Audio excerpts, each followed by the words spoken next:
नमस्कार. जिल्हा शिक्षण व प्रशिक्षण संस्था धुळे, जिल्हा परिषद प्राथमिक शिक्षण विभाग धुळे आणि सर फाउंडेशन धुळे आयोजित तोत्तोचान या प्रेरणादायी पुस्तकाच्या क्रमशः वाचन उपक्रमात मी श्रीमती वैशाली प्रभाकर सोनवणे, मुख्याध्यापिका, जिल्हा परिषद शाळा धोंगडे तिगर, तालुका साक्री, जिल्हा धुळे आपले हार्दिक स्वागत करते. तोत्तोचान एका स्वच्छंदी मुलीची गोड गोष्ट यात मी पुस्तकातील 49वे पुष्प गुंफत आहे. भागाचे नाव आहे गुप्तहेर.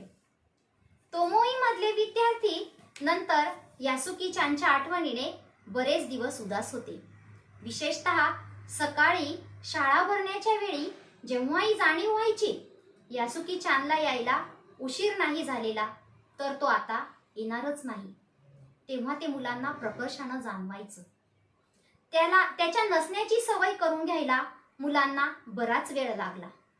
लहान वर्ग असण्याचे फायदे एरवी किती असतील, पण असा एखादा प्रसंग घडला की मात्र फार कठीण असतं.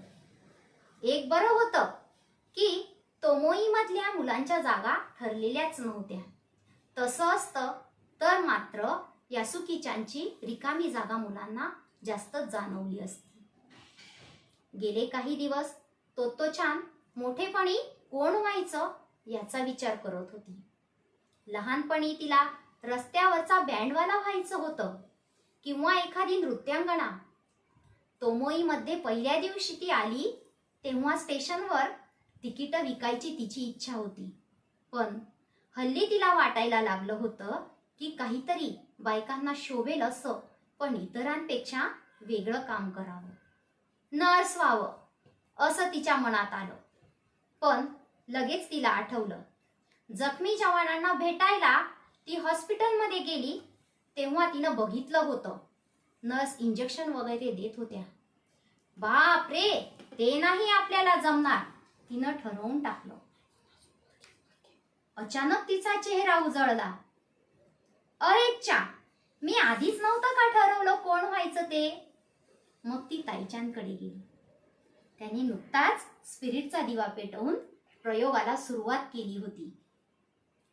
मी गुप्तहेर व्हायचं ठरवलंय, तिनं अभिमानानं सांगितलं. ताईचांदने तिच्याकडे जरा वेळ निरखून बघितलं. नंतर थोडा वेळ खिडकीकडे बघत राहिला. तो बहुधा कसला तरी विचार करत होता.